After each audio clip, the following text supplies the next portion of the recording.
Okay.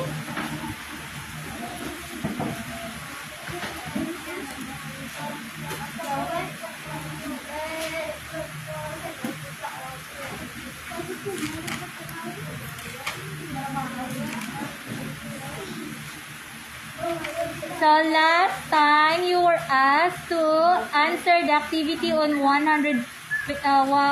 on page 155, activity 148. You're going to circle the words with long A and silent E.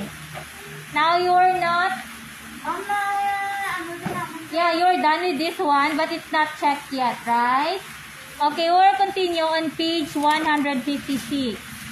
Now we're going to read the words and phrases and sentences with the long A sound and the silent E sound.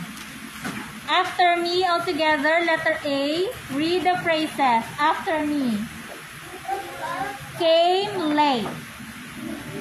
Everybody, came late. Came late. Again. Came late. Next, the name of the game. The name of the game. Next, the picture frame. The picture frame. Next, for males only. For males only. Next, a tale about a whale. A tale about a whale. Next, on sale. On sale. Next, not the same. Not the same. Not wild but tame.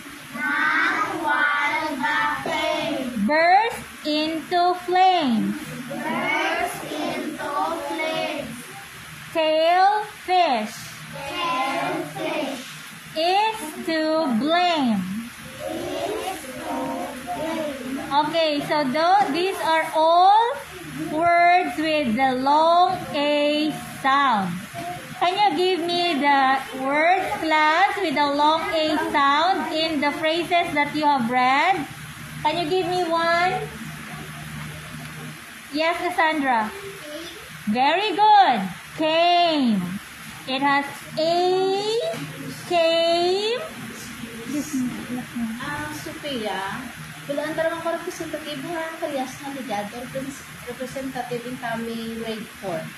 Paatrak ang mga dama. Thank you. Okay. Thank you, Mom. Okay. Came. It has a long A